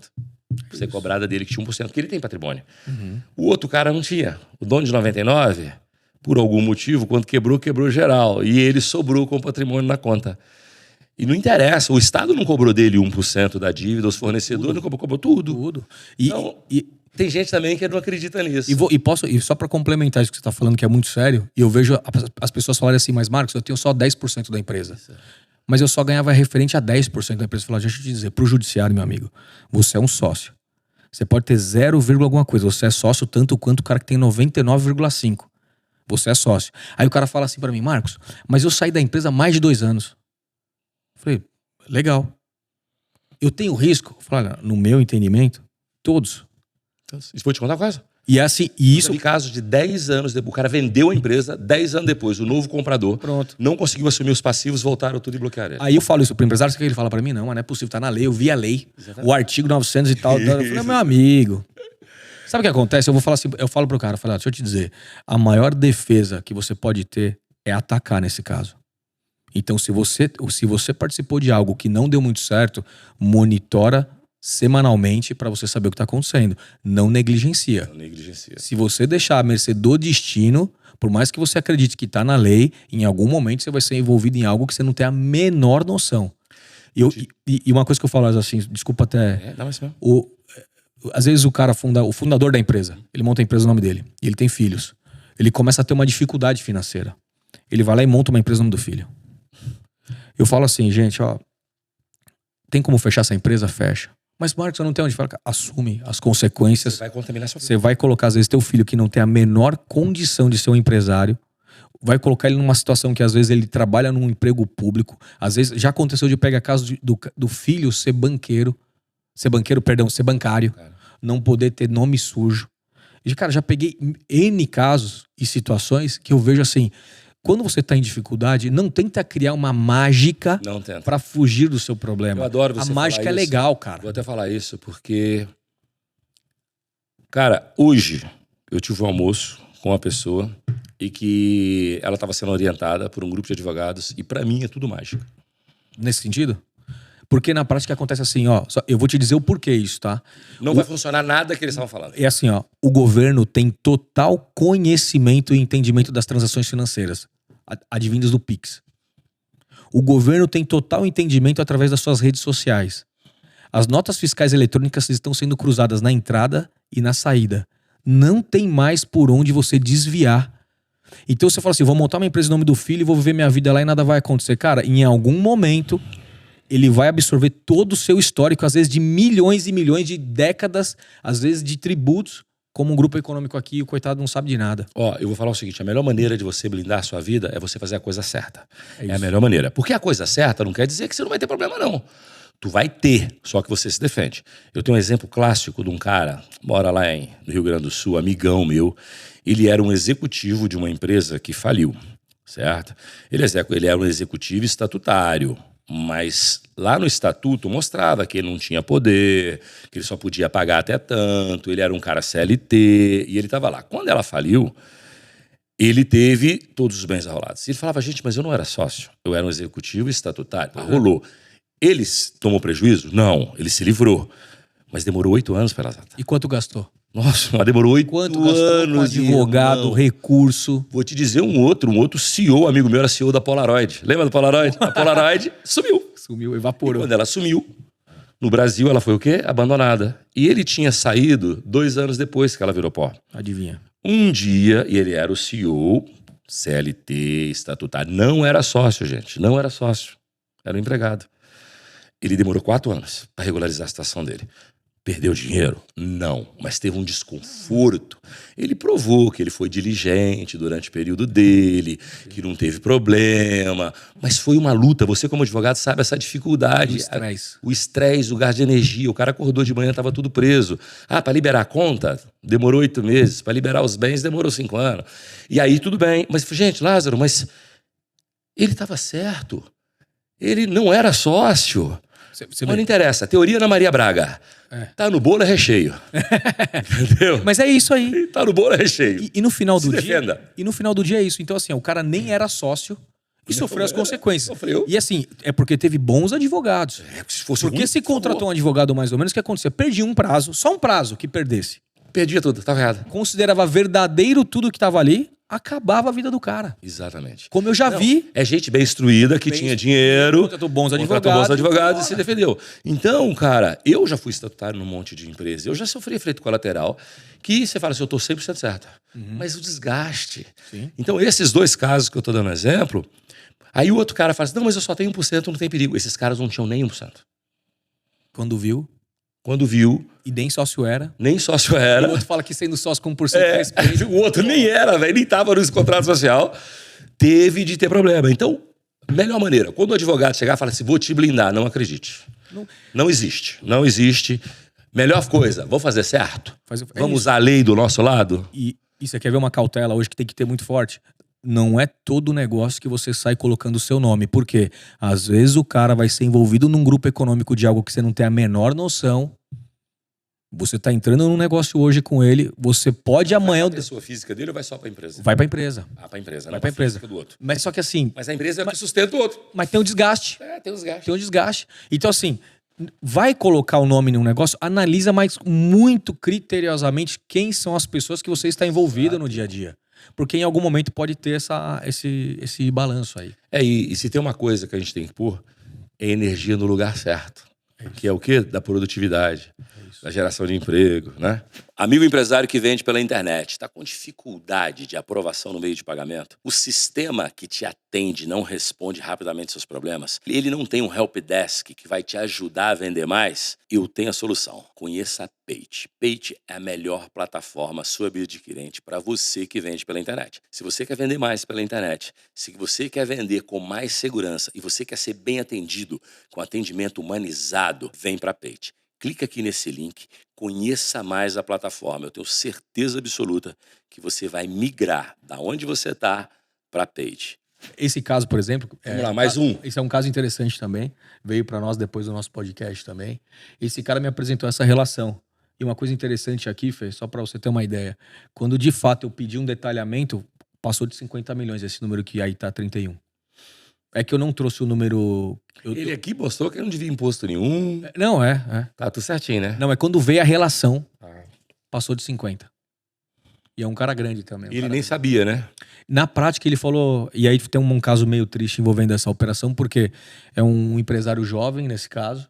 Ele é um cara muito trabalhador. E ele, em algum momento, terceirizou a gestão da empresa com pessoas de extrema confiança. E quando foi perdendo um pouco do time da empresa por uma questão pessoal que ele passou, ele, quando acordou de fato para tomar a rédea do negócio... Posso te dar um negócio? Procuração pública passada, sabe aquele caso que passa procuração e acaba deixando na mão das pessoas? Vou te dizer só uma coisa. Nunca contrate pela confiança, contrata pela competência. Isso. Confiança deveria ser, que a gente chama em inglês default, em português uma condição sine qua non, todo mundo deveria confiar em todo mundo, a gente sabe que não é bem assim, mas a competência tem que vir na frente da confiança. O que o Marco está falando aqui, eu vejo isso na vida. Direto, eu vejo uma área financeira indo de mal a pior e eu pergunto, quem é o gerente financeiro? É um cara que eu confio. Mas ele é um bom financeiro? Acabou. É o que eu falo sempre, cara. Aí ele não era um bom financeiro. Às vezes é o parente. O cara confiava nele. Deixa eu contar pra você que eu já vi um caso de uma empresa grande que o financeiro era a sogra. Olha que maravilha. E era dona de casa. Olha E que virou beleza. financeiro da sogra. E uma empresa que estava faturando 200 milhões. Cara, veja, É uma loucura. eu não tenho nada contra, mas se ela se profissionaliza e vai, beleza. Agora, qual é a chance dessa pessoa querer se profissionalizar, aprender, ir a mercado, dar cabeçada? Não, ela vai lá e assume um negócio gigante. O que acontece, irmão? Ela fica olhando contas a pagar e contas a receber na sorte. Na sorte. Se olha bem. Só isso. Escolhe um papelzinho, puxa, vou olhar essa linha. Na sorte, porque é isso, cara, não adianta. Se contrata pela competência, não pela confiança, não tem outro jogo. Mas vai evoluindo. Esse caso, por exemplo, era uma dívida de 31 milhões, era um pouco maior depois porque entrou tributos e tudo mais. E o cara saiu do faturamento médio. Mas olha isso que eu queria te mostrar. Nesse caso especialmente, o faturamento médio estava em 7 milhões e 300 aproximadamente. E o último mês, que foi o mês que deu realmente a travada do negócio, bateu 3 milhões e meio. E aí, meu irmão, com uma dívida daquele tamanho ali, 3 milhões e meio de faturamento, uma empresa com média de 7 milhões, EBITDA deve ficar negativo. Só que no caso dele, ele me comentou, se você puder passar na página seguinte, na página seguinte ele me passou assim, Marcos, o meu negócio ele tem margem. Não, margem é uma coisa, EBITDA é outra. EBITDA é outro detalhe. O que ele apresentou? E o que ele fez para mim? Ele falou, Marcos, eu já tô enxuto. Diferente do outro caso, Lars, esse daqui, ele já fez a redução de colaboradores, ele tinha preparado minimamente um estoque para aguentar 30 dias, o faturamento estava em 3,5, ele precisava de fato de ter esse remédio. E a vantagem desse empresário pro anterior é porque dentro de todas as operações que ele tinha marca, produto com marca. Deixa eu te falar uma então ele tinha um pouco mais de... Se esse cara, por exemplo, ele tá ali, ó, capacidade de pagamento mensal de uma PNT, isso, né? 1 milhão, não é isso? A capacidade de pagamento da PNT é de 1 milhão. Ele tem uma dívida de 27 milhões. Cara, é meio foda. Se ele não for para RJ, literalmente. É RJ. E com 50 milhões de dívida, não, 27 é só com o banco. Você falou que ele foi a 50. Mas é tributo, tá? Aqui na conta. Mas de qualquer forma... Não, mas é pesado. A capacidade de pagamento dele ali, o lucro mensal de 1 milhão... Só que a capacidade... não é, porque ele já tem um juros de 600 milhões. Não, os juros mensais que ele paga é de 600 pau. E o lucro é de 1 milhão, então sobra 400. Aí ele tem os juros e deduções de mais 300 e pouco, acabou. É assim, pra você ter uma ideia, ele tem um lucro que seria de 1 milhão no faturamento que ele colocou, em tese, só que só os juros da operação para ele rolar é 20 e poucos % do que ele fatura. Então dá pouco, quase o que ele colocou de margem lá em cima. Não, e é 62% do lucro mensal que ele diz ter. E assim, isso é que é uma estimativa que a gente colocou de 2%, que eu sempre coloco essa estimativa, porque na verdade quando o cara me apresenta os contratos, aí eu ponho o valor de fato real da análise. Porque senão fica uma coisa onde, às vezes eu estimo 3%, que é o que eu gostaria, e o cara fala, não, mas meus juros não é alto assim. Eles sempre acham que os juros é mais baixo. Só que esse é um caso, por exemplo, de um cara... Tom, peraí, se ele fala... não, tá certo, é isso mesmo. Entendeu? Não, aqui eu vi ali 28% de margem de lucro, sendo que ele faturava 3,5, mas... Aí dá quase 1 milhão. Vai dar 1 milhão, é isso aí. Dá quase 1 milhão. Mas assim, são números que ele colocou e preencheu. Na prática, quando ele me apresentou, não era isso, tá? A margem real, o EBITDA dele, a margem dele era inferior, os juros que ele pagava era maior. E aí foi feita uma equação nesse sentido. Uma outra pergunta. Quais os negócios, categorias de segmento para ajudar essa turma aí, que tem mais risco e menos risco? A gente falou que o supermercado é difícil. Transporte. Eu sei que posto de gasolina também. Posto de gasolina, supermercado. Mas quais são os tipos de business que você fala assim, esses aqui, galera, é luz vermelha ou amarela?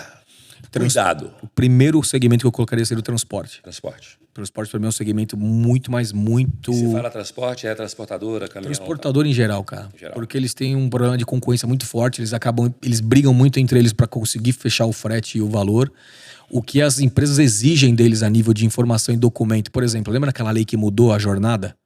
Lembro. Reduziu a jornada do motorista? Ali muita transportadora, desde aquele momento hoje, tem muito passivo trabalhista. Então, um cara que tem muito passivo trabalhista hoje nesse segmento, que é um gargalo muito forte, ele patina muito. Sabe que eu conheço uma transportadora? Fatura 300 milhões e ela, nos últimos 3 anos, ela tem 0 trabalhista. Olha que beleza. Mas aí é uma gestão, né? É na gestão. É uma gestão ativa. 0 trabalhista. Esse cara nunca teve uma dívida na vida. Foi ter agora porque eu fiz ele tomar. Falei com ele, irmão, tu tem 18% de EBITDA, de lucro líquido. Você está girando o seu capital de giro inteiro com o bolso próprio. Não precisa, Não né? precisa. Toma risco um sem pouquinho aí. necessidade. E mesmo assim ele tomou 0,38 do EBITDA. Puxa vida, cauteloso até. Fez pra te agradar. Fez se agradar. 0,38 do EBITDA. Tá feliz, mas tomou 0,38. Porque ele prefere assim. Sim. Ele fala assim, cara, é o meu estilo. Minha cabeça pira Com dívida. com dívida. Eu conheço alguns assim. Aí então é o seguinte, se pira, Não faz. não faz. Porque você Não dorme. não Não dorme mais. É. Tá tudo bem, mas não tá dormindo. Exatamente. Mas nesse caso, por exemplo, você vê empresário jovem, mas ele já estava equacionando, tomou a medida certa, fechou a recuperação judicial. Ele vai sair? Vai sair. Antes dele realmente ter esse processo, ele estava pagando uma média de 140 mil por mês de consultoria. Esse cara. Deixa eu te falar uma coisa então, peraí. Você falou transporte, o que mais? Vamos ajudar esses caras aqui. Tenta colocar 5, 4. Supermercado. Supermercado. Que eu vejo que tem muita dificuldade. Uhum. Toda a parte de produto que você não realmente tem uma marca, então você é um distribuidor. Sim. Uma trade, um distribuidor. Você é distribuidor de equipamentos médicos, você é um distribuidor de equipamento. Você é distribuidor, cara. Construção civil, você é. Commodity, então. Commodity. Eu sou distribuidor de aço. Cara, você, quando é um distribuidor no momento atual, onde a indústria está conseguindo se conectar com o consumidor final, há um gargalo, há um problema muito forte aqui no meio do caminho. Então você tem que ter muita atenção, porque qualquer patinada. E eu lembro o seguinte, se você trabalha com algum desses segmentos, principalmente commodities, para você ganhar dinheiro, você tem que ter escala. Quando você tem escala, bate 300, 400, 500, 1 bi, isso não te protege. Ela torna uma equação um pouco mais saudável, mas como a margem é muito baixa, 3, 4, 5%, e você é grande, tem um efeito colateral também. Se você ficar 10% negativo de uma empresa do bi, é 100 milhões, irmão. Sim. E você quer ver um outro detalhe que eu vejo bastante? Quando você também tem uma indústria ou algo nesse sentido que é concentrado demais a sua carteira na saída. Você tem poucos clientes finais. Você tem um bom faturamento, mas você tem lá 4, 5 clientes que consomem isso. Cara, se um deles tropeça... muito cuidado nisso, no atendimento desses caras, porque se de fato um sair... Eu vou te dizer uma coisa. É o lucro. Tô querendo desanimar esses caras, não. Mas 90% das marcas que eu conheço que vende pelo e-commerce, ou elas estão em dificuldade, ou eu garanto que elas vão passar dificuldade em breve. Porque eu vejo gente que fatura 300, 400, 500 milhões, no final da linha só sobra 4, 5, irmão. Jesus. Isso não é um negócio, né? Isso é um kamikaze, né? É um trocador de dinheiro. E você vê marca, puta, consolidada, boa tal. Se você olhar, tem marca que no final sobra 5% e o gateway de pagamento, as operações leva 5%. Ou seja, o gateway leva 5%, só sobra 5% para ele. Então, a operadora de cartão de pagamento... Ela é sócia 50%. Ela é sócia 50% do lucro do cara, velho. Sem pisar lá. Mas é aí que tá. Você tá falando um negócio que essa visão ele não tem. Você quer ver uma outra visão? O cara faz assim, ó. Ele vai numa empresa, ele começa o negocinho dele hoje. Aí ele tem o primeiro faturamento dele. Olha só essa narrativa que eu falo pro empresário. Ele tem o primeiro faturamento dele. O que ele faz? Continha no banco, o banco vem todo parceiro dele e fala, vou antecipar para você. Antecipou, trouxe a valor presente aquela duplicata com um deságiozinho de 3%, que seja, 5%. Vamos lá. No mês seguinte, ele faz de novo o processo. Ele fatura e desconta.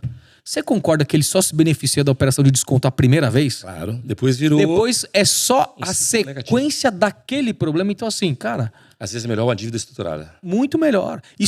O que você sempre falou, cara, estrutura uma dívida de longo prazo, garantia, faz alguma coisa decente. Faz uma conta de qual a sua necessidade de capital no médio, no curto e longo. Aí você chega num valor. Talvez você não toma tudo de uma vez, mas se você já alinha essa linha de crédito com o banco, você toma a primeira, sua empresa ganha fôlego, você toma a segunda, às vezes você não precisa nem tomar a terceira. Pronto. Mas de estruturar, aquilo que você falou, a antecipação, vamos colocar assim, se o cara trabalha com serviço, ele não tem estoque. É muito comum isso, gente. Presta atenção nessa história aqui, que eu uso todo dia. O cara falando comigo, eu tenho um amigo que antecipa tudo.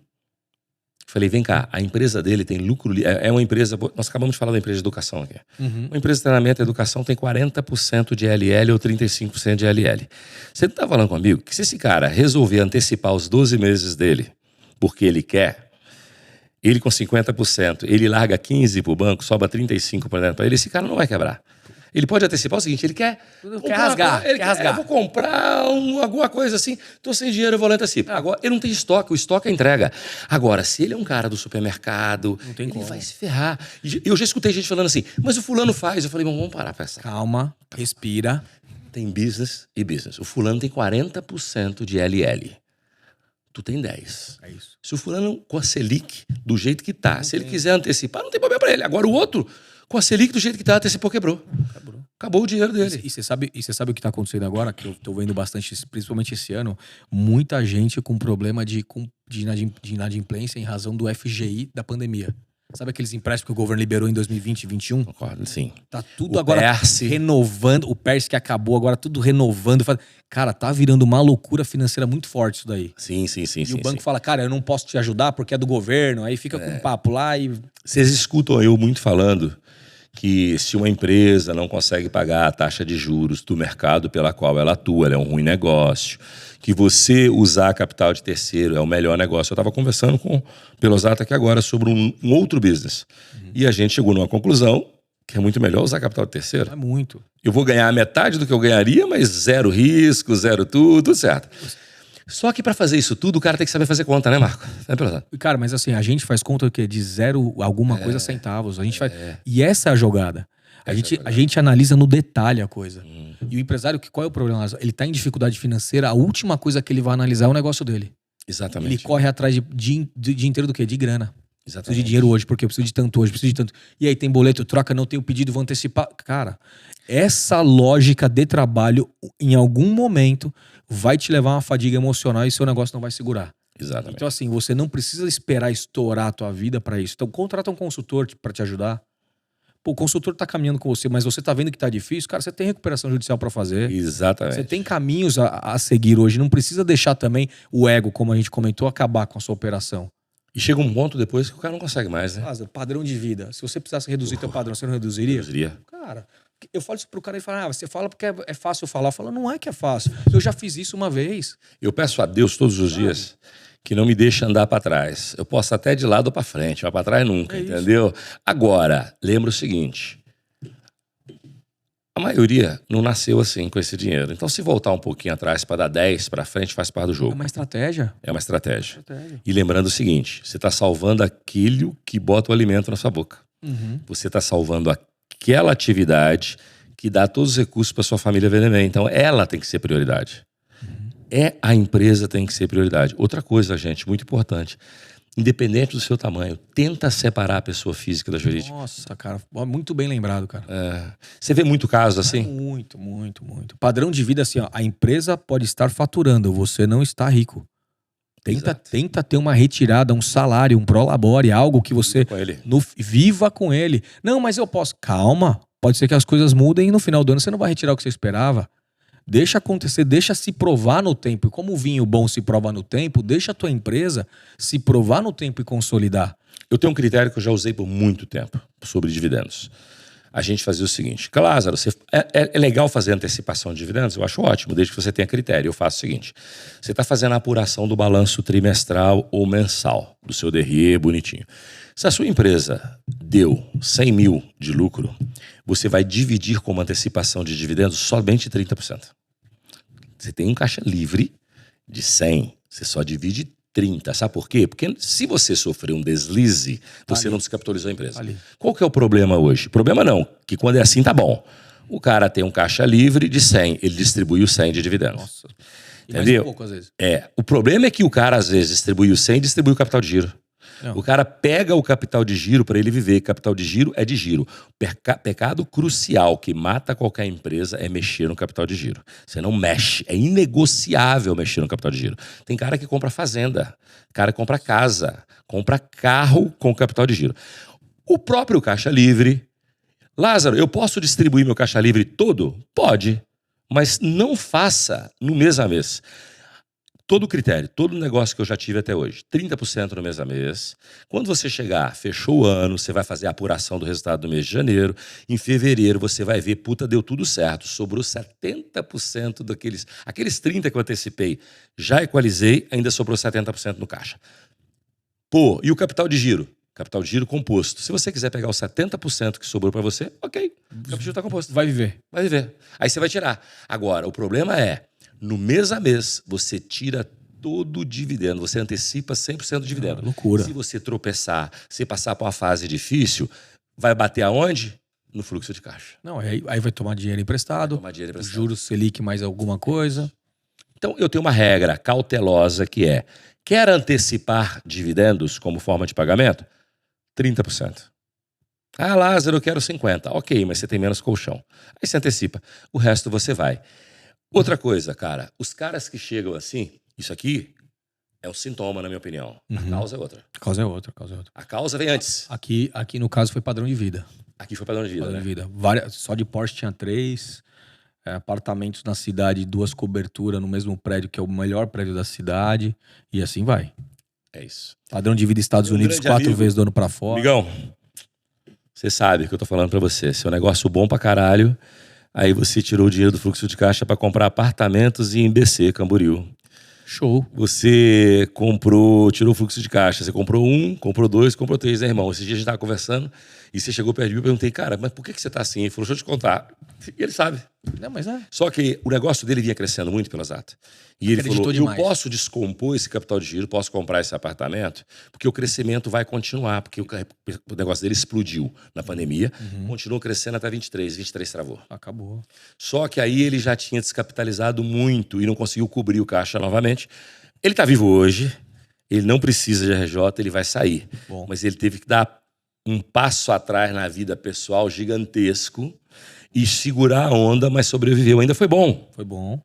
Ainda foi bom, né? Podia ter sido pior, podia ter quebrado, mas não quebrou. Pra quê? E em vez dele comprar só 1 em BC, comprou 1, comprou 2, comprou 3 em Balneário de Camboriú. E aí você fala assim, pra mostrar pra quem? Pra impressionar quem, Jesus? Pra quem? Pensa assim, A maior paz que você que é empresário tem que ter recurso, cara. eu conheço você, eu sei que você gosta de coisa boa, eu sei que você anda de carro bom, sei que você faz tudo de bom e do melhor. Você mexe no caixa da empresa fazer isso? Jamais. Também jamais. Jamais. Se qualquer uma dessas coisas que você comprou virar pó, você fica pobre? Mas Então pronto. valeu a curtida. Tem um amigo meu que fala isso, fala assim, Lázaro, mas assim, eu tô comprando isso aqui, mas eu não posso perder dinheiro. Ó, vou dar um exemplo. Um amigo meu gosta muito de carro, e ele falou, me liga pra mim, né, como a gente gosta e entende, ele conversando comigo, Lázaro, tô comprando esse carro, deprecia muito? Eu falei, depende, se você comprar 0, você tá fudido, você vai perder 800 mil, Já agora. 3 meses. Tirou 0, vai perder 800 mil nesse carro muito caro.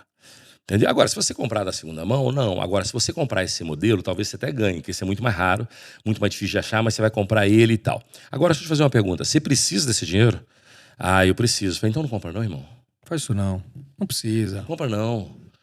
Você só vai fazer isso se você falar assim, não, Lázaro, se esse dinheiro amanhã virar pó, Não muda nada. não muda a minha vida. Pronto. Aí, meu amigo, tu faz o que você quiser. Não, e você sabe uma conta? Isso é meu pai, tá? Meu pai é um cara muito... Lembra daquele sonho que a gente estava falando ali atrás? Daqueles é isso caras? aí. Aquilo tem que ser um dinheiro que vire pó. É isso. É isso. Aquilo que você estava falando ali, que a gente estava falando, porra, eu quero esse, quero aquilo. Aquilo é um que você fala assim, tô comprando, mas se virar pó não muda a minha vida. Não muda nada. Uma matemática que você pode usar, meu pai sempre falou isso aí, eu vou levar pra minha vida. Ele falou, olha, o que você tiver de valor de carro, você tem que ter de dinheiro aplicado no mínimo. No mínimo. No mínimo. Aplicado. Mas se você for bom, você vai ter o que você tem em imóveis e em carro também aplicado. Exatamente, concordo. Então, cara, num primeiro momento eu não quis aceitar. Depois eu comecei a entender e hoje eu tô refletindo sobre isso de uma maneira de que ele tava me preparando pro futuro. É isso, Se irmão. prepare, porque assim, a reserva, ela traz paz na hora de você dormir. Lázaro, a gente vê tanto empresário sem dormir, Todo desesperado, Todo mundo o pode semblante do cara. Todo mundo pode sofrer um tropeço, você não Todo acha? mundo, Você não cara. vê todo dia isso, cara? Todo dia tá. O negócio tá ótimo hoje, daí 2 anos o negócio não tá bom. É isso aí. É isso aí. Acontece alguma coisa, entendeu? Então a gente tem que tomar muito cuidado. Então, ó, eu trouxe Vamos lá. A primeira RJ foi de supermercado, esse foi de um grande distribuidor, Distribuidor de quê? material de construção. Material de construção. Agora eu Próximo. vou apresentar para vocês um do agronegócio. Sim. Você sabe, cara, que até foi bom falar. Eu tenho um cara também, um cliente do agro, cara de bi. Chegou a faturar 7 bi. Tem uma dívida 3,5. Sabe onde ele errou também? Pandemia, o agro voou, né? Ele chegou a dar Dodge Ram pros diretores da empresa. Ah, que beleza. Ele comprou apartamento fora do Brasil pra caralho, comprou casa. Não foi só Miami, não. Miami, Europa, Miami, França, Nova York, Itália. E sabe com o que ele comprou? Ele, como uma empresa que cresceu muito rápido, ele não tinha governança nem controle. Ele comprou com o circulante da empresa. Ah, legal. E foi fazendo isso tudo com o circulante. Uma estratégia Só linda. que agora, como é que tu vende apartamento lá fora, traz dinheiro? Como é que tu compra imposto? Como é que tu... Time de venda. Tem que baixar preço, se humilhar para vender. É isso, cara. E ainda que tem apartamento para vender. Agora, se pegar essa... Aí tem um outro erro, tá? Se vender o apartamento para pagar dívida, pode ser que não dê certo. Agora, se colocar no negócio, para o negócio, vou continuar tracionando, comprar mercadoria, ainda... Pode ser que gire, até Pode ser porque que gire. você pega o dinheiro do apartamento, olha que a gente falou, uma dica boa. Você vendeu um imóvel, você compra dívida ou compra seu estoque. Vamos supor que o seu CMV é de 30%. Se você pagar a dívida, aquele dinheiro, você matou parte da dívida. Se você compra de estoque e seu CMV é de 30%, você fez aquele dinheiro crescer 70%. O seu estoque é de... O CMV é só para entender. O custo da sua mercadoria vendida é de R$3 e você vende ela por 10. Então o CMV é de 30%. Se eu pegar um apartamento de 1 milhão e pagar uma dívida de 1 milhão, ou eu compro tudo de mercadoria que custa R$3 e eu vendo a 70... A 10, você imagina o seguinte, aí eu pegar 1 milhão... E vou fazer praticamente... Vou fazer 10. É 30... Não, vou fazer... Vai fazer 2,5, né? 2,5. 2,5. É 30%? 2,5. Eu vou pegar 1 milhão, vou fazer 2,5. Aí com 2,5 eu pago a dívida. Pronto. Aí é inteligente, porque aí eu vejo muito o contrário também. O cara vender para pagar dívida no desespero. Cara, não é por aí. Não é por aí. Não é por aí. É o tal da loja de roupa que o cara sai liquidando estoque para pagar a PNT do banco. Aí volta e compra Aí mais caro. Aí, meu amigo. Vamos lá, esse é o quê? É outro caso. Esse é um agronegócio, a empresa do agronegócio. Tá? É uma empresa que também tem o seu faturamento de R$1,5 milhão, na média. Mês. E esse cara deve praticamente 16 milhões. Tá? Esse é um caso foi um caso bem emblemático para nós, porque o agronegócio, o público do agronegócio, ele é muito cauteloso em relação à dívida. E qual é o grande problema desse endividamento? Eles normalmente têm o lastro da propriedade. 90%. Então, assim, essa dívida bancária, que se vocês analisarem de 13 milhões, está completamente lastreada. Garantida pela propriedade. Que vale no mínimo o dobro, Lázaro. Quando você for dono de uma farmácia e se achar que a vida está difícil, você pensa no plantador de soja, que ele tem que regar, ele tem primeiro arar a terra, aí ele tem que adubar a terra, aí ele tem que plantar, aí ele tem que jogar pesticida, ele tem que jogar adubo, Tá com a chuva. Aí ele tem que rezar para chover e rezar para fazer sol. Também. Porque você tem períodos de sol, períodos... Aí depois que você fez isso, você deu uma colheita boa. Aí você você tem que colher, armazenar, e aí vem o pior. Commodity. Você tem que contar. Soja, por exemplo, já bateu 1,94, caiu para 94 e hoje está 140, 130, não recordo. Mas assim, você imagina, se o cara plantou numa época que a safra anterior estava 194, então o custo de insumo está mais alto, que assim também, tá? Commodity subiu, sobe tudo. Commodity baixou, o insumo não baixa. Isso baixa tudo. Não baixa, menos o insumo. E aí você fez uma época de colheita, quando a soja está batendo a saca 1,94. Ela caiu para 94, como aconteceu no Brasil, está 140, então sua margem já esmagou. Então, se você acha que administrar uma farmácia é difícil, o agronegócio, o cara, além de tudo, tem que ter fé, irmão. E rezar pro clima. E você sabe de uma coisa? Eu vejo assim, nesse caso especialmente, me tocou bastante, que é uma empresa praticamente de 50 anos, a família. E é agricultor ou ele é vendedor de insumo? Agricultor. Agricultor. Deu o imóvel em garantia na pandemia para se ajustar. Tava contando que um faturamento ia vir. No meio do caminho, Safra não foi boa? Não foi boa, deu essas quedas que... Quando a soja é um balizador, né? A soja veio vir, todo mundo acreditando. De repente o negócio veio de ré. Durante a pandemia foi quando ela bateu 1,94, irmão. Veio tudo pra trás agora. Então, assim, esse cara especialmente, ele tem um endividamento de 15 milhões, 16 milhões quase, frente a 1,5 milhão de faturamento. Qual que é o gargalo desse cara? A margem... Próxima aí, Davi. A próxima página, ele tem uma margem... Pode abaixar mais um pouquinho. Olha a margem dele, Lázaro. Então é um negócio que você vê. Ele conta com todos esses fatores: clima, tempo, paciência, dá a casa, dá o imóvel dele onde ele mora, faz tudo para tentar ter a sorte de ter uma margenzinha de 10. E só de juros que ele tá pagando mensal na estimativa. Os juros que ele tá pagando numa estimativa 2%, tá? 300 pau. Tem um lucro de 150 e tem 300 de juros. Ou seja, já não paga imposto. Já tá pedalando, tentando se controlar. Ele tá com a fome tão grande que o estômago dele já comeu o rim, comeu o fígado. É isso. Não tem mais o que fazer. Ele tá se autodegladiando, entrando em inanição. E aí, quando você analisa isso é só os juros, tá? Eu não tô falando de amortização. Não tem a pena inteira no meio. Não, é só a parcelinha. É só o jurinho. Só o jurinho dos 16 milhões. O principal não tá aí. Não tá aí o principal. Só os juros. Imagina se coloca o principal. Então aí foi um caso nítido, porque bem essencial, o banco não tem acesso a retomar, mas você tem que ter uma estratégia para pagar, porque também não vai ficar sem pagar e tá tudo certo, tem que pagar a dívida. Só que é um caso bem delicado, um caso bem crucial para nós, tá? E você vê, funcionários tem poucos, tá vendo? 20 funcionários só. A nível de estoque tem 500 mil, faturamento é 1,5 milhão, ou seja, não tem praticamente nada. Uma semana e 10 dias de estoque, se realmente for um estoque bom. O que é aquele juros reduzido? Lá em cima tem juros mensal e juros reduzido. O que é? Na prática, a gente colocou esse número embaixo como se fosse um máximo que ele poderia ter de juros. Como se fosse essa conta. Que seria equilibrado com o valor do lucro mensal dele, entendeu? Ele teria que ter um juros reduzido de 158 para poder, pelo menos, tentar dizer que vai sobreviver. Porque sem a principal, né? Não. Isso é só uma análise interna nossa. Tá bom. Esse é um caso. Cara, isso é assim, né? Você vê? E é uma empresinha que fatura nada, seus praticamente 20 milhões no ano. 20 milhões no ano. É uma empresa boa. Outra coisa também, turma, que é assim, cara, o empresário, às vezes, ele fatura 10, 15 milhões, ele é mais rico que quando ele bate 50. Porque quando você chega na empresa mediana, você tem um aumento de custo operacional de sobrevivência e você está numa zona de risco tão importante que eu escuto isso o tempo inteiro. Porra, Lázaro, mas quando eu faturava 10, 15, 20, eu, na minha vida pessoal, estava melhor do que hoje, que eu faturo 60, 70. Aí eu falo, você não é o único. Tem muita gente que entra nessa faixa também, nessa fase. Eu tenho uma teoria para isso aí, sabia? Quando você é especialista em ganhar campeonato paulista, você não tá preparado para Champions League. É verdade. O teu time tá especializado em ganhar aquele tipo de campeonato. Cara, não se mete no... Cara, o Brasileirão é outro jogo.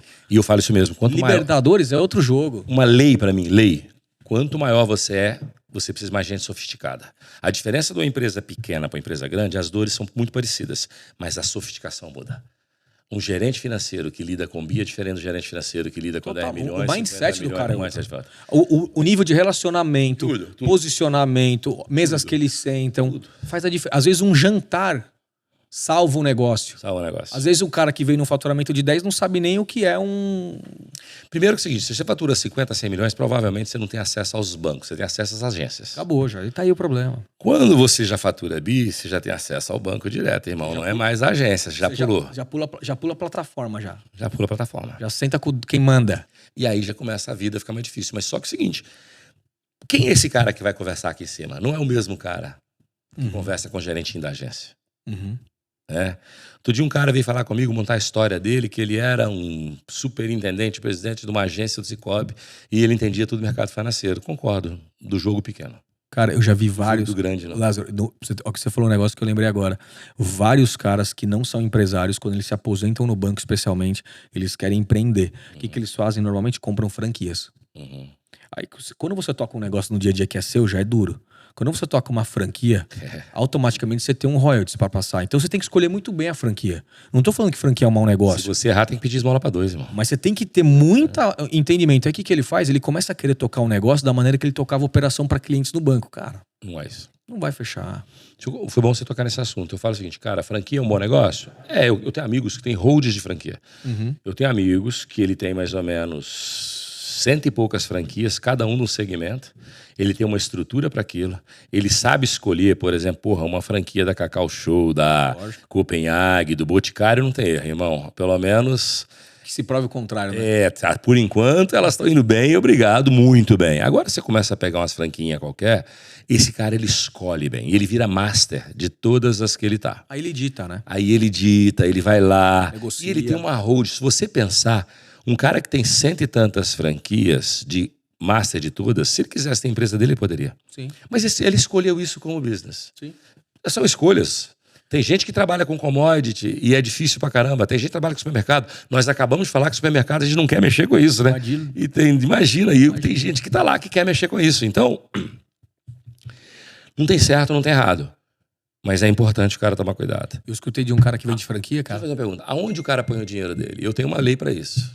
De que Por exemplo, eu recebo todo dia. Lázaro, eu tenho 1 milhão. Aonde eu faço o investimento? E a minha lei é aonde você domina. É isso. Ah, não, bota em energia, bota em posto de gasolina, bota em cosmético. Não, velho. Se você não entende porra nenhuma disso, não ponha seu dinheiro. Agora sim, hoje o cara com R$1 milhão, se ele aplicar no banco assim miseravelmente a 1% ao mês que vai dar de fato, cara, sem risco de funcionário, quem vai te dever um bancão aí? Risco de inadimplência, cara, deixa passar esse momento. Deixa quieto. Procura, nesse momento, não faça nada a não ser guardar esse recurso. Porque, de fato, empreender nesse momento que o mercado está hoje, vendo a pandemia como deixou o reflexo, que nós estamos colhendo hoje fruto, acredito que da pandemia ainda, muitas talvez. Empresas sim. Muitas empresas ainda estão sentindo isso. Cara, o jogo vai mudar muitas vezes ainda. Total. E o mundo gira, irmão. O mundo gira. O que eu falo é o seguinte, empreendedorismo sobe. Você não é da sua época, que você é mais no garotão do que eu. Eu vivi nos anos 80, irmão, inflação de 75% ao mês. 80% ao mês. E como é que funcionava? Cara, o estoque era dinheiro. Então ninguém põe dinheiro no banco. Ah, mas eu tenho que pôr com o banco para o banco corrigir. Não, o banco corrigia a inflação. Mas o seu estoque subia mais que a inflação. Então era o seguinte, você comprava diariamente. Todo dia comprava. Anos 80 era todo o dinheiro que entrava, você comprava todo dia. Hoje em dia o cara faz o quê? Ele faz uma previsão de demanda, na medida que o estoque baixa, ele compra. Nos anos 80 é o seguinte, eu vendi hoje de manhã, de tarde eu compro. Eu vendi hoje, de tarde eu compro. Tudo que você vende, você calculava o seguinte, eu tenho que ter 1 milhão de estoque. Esse 1 milhão, como a inflação é muito grande, ele vira um ativo circulante, é assim, vende de manhã, compra à noite. E no mês que vem, você não tem mais 1 milhão. Como era 70% a mês, você tinha que ter 1 milhão e 700 de estoque. E vai de novo. E no outro 1 milhão e 700. Então você não poderia esperar um mês, porque seu dinheiro não valorizava como a mercadoria. Você quebrava. Então, o modus operandi da época era real time, estoque circulante. E circulante era cíclico, todo dia comprando. E você vê, você vê que o brasileiro ele é um lutador, né, cara? Porra, deixa eu falar um negócio. O sistema bancário brasileiro, é surreal, né? É foda, é bom pra caralho. É extraordinário. Por quê? Comparado do mundo, velho. É um dos melhores do mundo. Mas se você vê, o nosso país é gigantesco, nós temos o quê? 10 bancos hoje? Por aí. É bom mesmo. Você fala top 1, 4. Cara, mas você fala assim... Bradesco, Itaú, Santander e BTG. Pronto. Banco do Brasil também não é negócio. Não, tirando os públicos. Tirando o Caixa Econômica e Banco do Brasil. Tirando os públicos. Privado. Esses 4... tudo bem, você tem Safra, você tem uma série de outros, mas Itaú, Bradesco, Santander e BTG. E você vê, são caras que dominam o mercado de uma tal maneira que, cara, toda a recuperação judicial que eu tô aqui, você cruza os mesmos advogados, a mesma estrutura, é sempre o mesmo papo, a mesma a ideia. Então, assim... Você sabia que o BTG é maior que o Santander no Brasil? Não sabia, cara. Mas tem jeito. No Brasil. Não, mas o pessoal lá é arrojado, né? Vai pra cima. O próximo caso que eu queria passar também é um caso que tem bastante movimento na nossa operação. Rapaz, é verdade, hein? Nós já estamos aqui há quase 1h30, mas vamos embora. Vamos passar um pouquinho, vamos embora. Eu tenho tempo ainda, então vamos embora. Vamos acelerar aqui, ó. Vamos embora. Esse é um caso de uma empresa que nos procurou também. Esse cara, ele tem uma... Davi, é você, Davi, que tá devendo, cara? Deixa eu pegar aqui, peraí. Davi. Aqui, ó, Davi. Não, esse daí não tá aqui, ó. Deixa eu pegar aqui. Bom, vamos passar por aí, vamos por aí. Vai por aqui. Esse daí tem um faturamento médio, se puder baixar um pouquinho aqui, ó. Esse daí tem um faturamento médio de R$800 mil. Aqui lá, mudou a apresentação desse slide. R$800 mil de faturamento, 833. O último mês faturou 850. E ele tem de dívidas totais 2 milhões. Não tá ruim, não. Depende do EBITDA. Deixa eu ver lá a geração de caixa. Esse daí... E a margem de lucro, 5%. Tá ruim. Porque ele tem 50 mil ele tem 40 mil por mês para pagar. 40 mil por mês para pagar. Se você pega uma dívida de 2 milhões de reais ali, tirando o tributo, que ele tem uma correção de 2% em cima daquilo... Só os juros já mata ele. Ele tem metade do lucro dele indo embora ali. Só nos juros, sem a PMT. Então, o que ele precisa fazer? Estancar juros e principal para poder continuar. Então, você vê, ele tem uma correlação de dívida de praticamente 2 vezes o faturamento bruto dele. Mas, mesmo assim, pelo tipo de endividamento, ele está num gargalo muito grande em razão da margem que ele possui. Então, olhando de fora não seria o caso, mas você vê, a margem dele levou ele para uma RJ. E olha o tamanhozinho da dívida, 2 milhões e pouquinho. E não tem jeito, se você não faz, não consegue sair. Casos e casos, né, meu irmão? Casos e casos, mas nesse cenário, assim, cara, a gente vai evoluir muito aqui. Nem falar nisso, Marco agora já é quase meu sócio aqui, a gente vai estar muito tempo aqui discutindo por quê. Porque a gente quer trazer para a mesa o que os outros podcasts não falam. Só conta case de sucesso. Aqui a gente quer te ensinar a fazer as coisas. Ou pelo menos te orientar como entender o que funciona para procurar a pessoa certa para te ajudar. Porque é óbvio, o cara escutando a gente aqui ele não vai fazer RJ sozinho. Mas ele entende qual que é o cerne da questão. Eu posso complementar isso que você está dizendo assim. Você fez contabilidade, sabe da importância dessa matéria, eu fiz também. A gente tem uma atuação mais técnica e não de ação de fato, né, no dia a dia. Mas um ponto fundamental que todo empresário tem que ter assim, cara, independente do que você for fazer, do teu ramo, seja lá qual for, contabilmente, você está no regime de apuração correta? Porque você vê, eu mostrei vários cases aqui, são empresas que poderiam estar no lucro presumido, sim, lucro real, porque tem prejuízo e tal, mas todas aqui, tirando as 2 primeiras, estão no lucro presumido. Então você vê, o cara tá tributando um lucro... Tá pagando 18%, sendo que ele poderia pagar nada, uma margem de 10%. E tá negativo. Você entendeu? Então você vê, ó, o cara tem um problema seríssimo por uma opção tributária. Eu tenho uma regrinha básica. Gente, isso aqui não é lei não, isso é regra que tá na minha cabeça. Quando o cara me pergunta assim, Lázaro, qual regime eu tenho que estar? Simples, presumido ou lucro real? Se o faturamento dele já estourou a cota do simples, então você esquece o simples. Ou se ele tem mais de 3, 4 CNPJ no mesmo CPF, ele esquece a regra do simples. Aí a regra básica que eu uso assim, padeiro, porque você tem que entender o tipo de negócio também. Padeiro qual que é a sua margem de contribuição, sua margem de lucro hoje? É de EBITDA. Meu EBITDA é de 12%, sai do presumido, irmão. É isso. Porque presumido tu paga 18, mais ou menos, 16, 17, sai do presumido. Agora...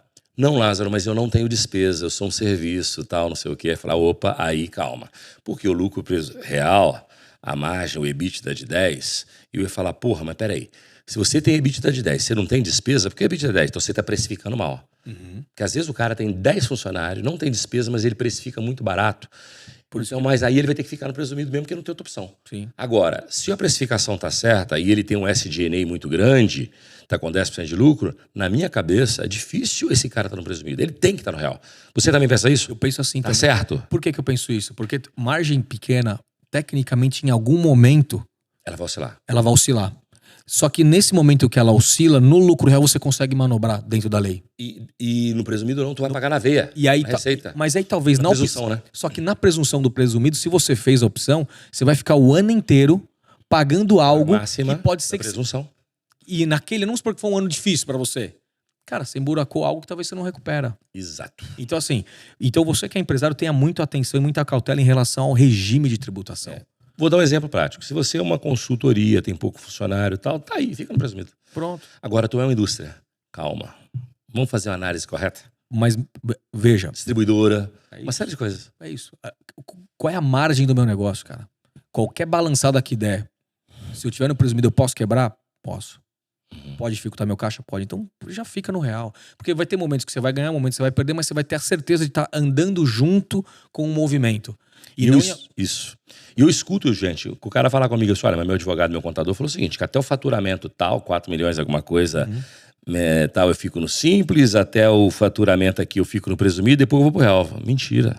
Depende do tipo do business. Às vezes você fatura pouquinho, tem que estar no real. Exatamente, tem business que você já nasce no real. Já nasce e fica lá, porque o investimento foi tão alto que ali você vai ter, às vezes, 2, 3 anos sem pagar lucro. Exato, porque você não vai ter... Você tem um pré-operacional e no real esse pré-operacional te protege de uma série de coisas. E você vai amortizando aquele lucro ao longo dos anos, depois você vira presumido. Exatamente. Se for tão bom. Por isso é importante ter orientação correta. É isso. Antes de você chegar na mesa aqui, né, para pedir ajuda, quando você está criando o seu negócio, você tem que ter a contabilidade correta. Cara, é fundamental a tua parte contábil. Assim, presume-se que você entende do seu negócio. Mas assim, tão importante quanto entender do seu negócio é entender da contabilidade. 100%. Então o que a gente tem focado hoje lá? O que falta hoje no nosso mercado? Profissional, cara. O que eu acho que falta a nível de profissional? Não tem muito advogado que entende de recuperação judicial, cara. Total. E quando o cara entende disso daqui, ele entende só da lei, ele não entende da estratégia para poder fazer isso aqui. Total. Então ele não consegue identificar o que foi feito lá atrás para poder falar, cara, você precisa mudar isso, reduzir folha. Eu tenho uma métrica no escritório, eu falo assim, 10% do seu faturamento é o teu limite que você pode gastar com folha de pagamento. Aí o cara fala, mas é impossível. Eu falo, mas vamos tentar. E aí você começa a ver, Lázaro. Tem cara que paga 30%, 40% do faturamento é folha. Eu falo, cara, como que você vai sobreviver? Exato. Não, mas... Aí começa. Então assim, a gente vai criando algumas regrinhas do tipo básicas, mas bem básicas, que se o cara aplica, ele sai desse estágio de negatividade. Cara, queria te fazer uma proposta. Não sei se você vai conseguir fazer isso. Eu fiz isso aqui na Optimize, até para vir esses dias aqui. Você trazer um cliente e ele falar como é que está sendo o dia a dia dele, pré-RJ, pós-RJ. Com certeza. Você consegue esse cliente? Será que o cara topa? Se você quiser uns 4, 5 já... Tá bom, sabe por que isso, gente? daqui Porque agora é o seguinte, aqui ele viu como é que ele faz análise, o dia a dia, como é que ele faz o diagnóstico. Agora, o próximo episódio... Trazer o cara na pele. E aí a gente vai discutir aqui como é que era a vida antes. O que ele fez de errado para chegar naquele ponto? Como é que era o sufoco aqui? E depois agora, como é que ele está equalizando? Ele vai sair? Com quanto tempo ele vai sair? Com 4 anos eu saio, está equalizado, está bonitinho, para ele mostrar o dia a dia. Até para acabar com esse tal desse temor. Sim. Esse monstro que se eu pedir uma RJ eu quebro, se eu pedir não sei o quê. Então... Eu vou fazer até... se você me permitir, vou trazer um cliente na fase inicial. Sim. Um que já está no meio do caminho já para aprovar e um que já terminou de aprovar. Vou trazer 3 clientes aqui diferentes. 3 episódios. Três caras para realmente dividir a dor do dia a dia com vocês. Para vocês terem uma ideia que isso não é o bicho papão que plantaram na cabeça de vocês. Isso não é concordado. Como esse episódio vai demorar, a gente faz um longo e a Fê depois divide. Primeiro, segundo, terceiro episódio, passo a passo. O cara que tá entrando, o cara que tá no meio, o cara que tá saindo, para mostrar o quanto o recurso legal, bem feito, vai ajudar você a passar um momento de sufoco. Irmão, o mundo gira, ninguém é melhor do que ninguém, tu está. Evolui. Conhecimento te protege, mas não te blinda. Lázaro, um empresário com conhecimento, ele está muito mais protegido. Mas ele não tá blindado. Por quê? Porque você tem o mercado e você tem outros fatores que vão te balançar. Uhum. Então, o que a gente faz aqui? Dividir conhecimento. Papo gostoso, né? E eu acho que isso vai ser do caralho, velho. Os 3 vai ser do caralho. Não, vai ser, eu vou entrando, o cara conta como é que era antes, aí ele entrou, tá no começo, um outro no meio e o outro que tá saindo. Não, o cara fala, querido, ó, fiz isso, deu certo. deu certo. Prazo, tô saindo aqui. Reduzir minha dívida em tanto. Uma outra pergunta, o cara pediu uma RJ, chegou o prazo lá, é 4 anos o prazo médio, né? Na verdade, da data que o cara pede até aprovar, tá demorando hoje 1 ano a 1 ano e meio. Até aprovar. E depois de aprovado, quanto tempo ele tem? É tempo de processo, 10 anos para pagamento. 10 anos para pagamento. Sendo 2 de carência. Então, e geralmente, com que tempo o cara sai desse buraco, mais ou menos? Cara, tecnicamente, 4 anos depois de aprovado, ele sai. É isso que ela pergunta. Porque geralmente o que tem na minha cabeça era 4 anos, prorrogando alguma coisinha, o cara já resolveu. É porque depois que aprovou, Lázaro, ele tem 2 anos de carência. Quando ele começa a pagar, ele já tem caixa o suficiente para recomprar aquilo que está alongado de uma maneira até mais assertiva, antecipada. Show de bola. E aí ele zera a conta, que ninguém quer ficar numa RJ para sempre, né? Quer encerrar e viver a vida e trabalhar. É isso aí. A ideia da RJ não é defender ninguém, é salvar o business. Salvar o negócio. É que o cara acha que DRJ é pra defender o cara fez tramóia e tal. Pode até ter gente safada que faça, porra, mas a função não é essa. Não, e se tiver nesse cenário com a gente, não vai andar. Exatamente. A gente não defende esse tipo de profissional, esse tipo de empresário no nosso escritório não é bem-vindo e nunca será. É isso aí. Se você tá querendo criar uma RJ pra não pagar os outros, não aparece aqui. Mas não. nem chama. Nem chama. É isso aí. A gente quer histórias reais de quem realmente luta, empresas familiares, de pessoas que querem mudar de vida. E a gente vê, às vezes, né, cara, uma empresa que tá há 30 anos, 40 anos no mercado, passando um momento difícil. E esse é o lance de salvar, essa é a hora. A gente não falou quantos anos tem essas empresas, mas muitas dessas, cara, estão aí há muito tempo. Há muito tempo. E às vezes pegou uma turbulência ruim. Pegou É. que o nosso país é especialista nisso, né? Especialista, cara. Porra, já vivemos 80% ao mês de Quando inflação, tá tudo velho. bem, 50% de imposto sobre exportação nossa para os Estados Unidos. Exato, Cara, puta eu merda. tenho parceiros nossos que vendem só para os Estados Unidos, cara. Você sabe que tem uma coisa, me perguntaram sobre isso. Qual a minha opinião sobre isso? Vai ter um monte de problema? Vai. Agora, tem gente que exporta muito. Se está com sobretaxa para exportar, mesmo o dólar estando alto, ele vai ter que vender no mercado interno. Se ele derramar a mercadoria no mercado interno, ele vai abrir mais competição, provavelmente baixo preço. Fode o mercado, mas o consumidor final talvez ganhe.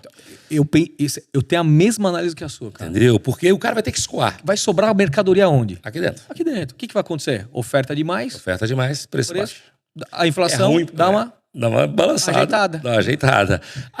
Esse é um efeito colateral, que eu fui falar isso na mesa redonda, o cara discutiu comigo e Ficou escutou bravo. errado. Disse que não, que isso vai gerar muito mais problema, porque o cara vai perder a mercadoria. Eu falei, meu irmão, eu sou Vende. um empresário, eu não vou perder minha mercadoria, Eu vendo irmão. barato, mas eu vendo. Mas eu não perco. Então, isso no final, o que o Trump fez, essa guerra com o governo, pode ter um efeito colateral secundário que pode ajudar o preço na gôndola. Eu tava lá quando ele fez isso, né? Essa semana que passou. E ele falou, e saiu bem pouco na matéria o americano não deu muito enfoque nisso, ele não tá muito preocupado com a gente, né? Mas qual que é o que eles fizeram? Que eu achei que aí tá um ponto que é um pouco complicado. Eles falaram assim, ó, e se você que estiver aí, no caso no Brasil, quiser vir para o nosso país para empreender aqui, nós vamos te dar todas as condições de agilidade para que você consiga implementar seu negócio aqui. Aí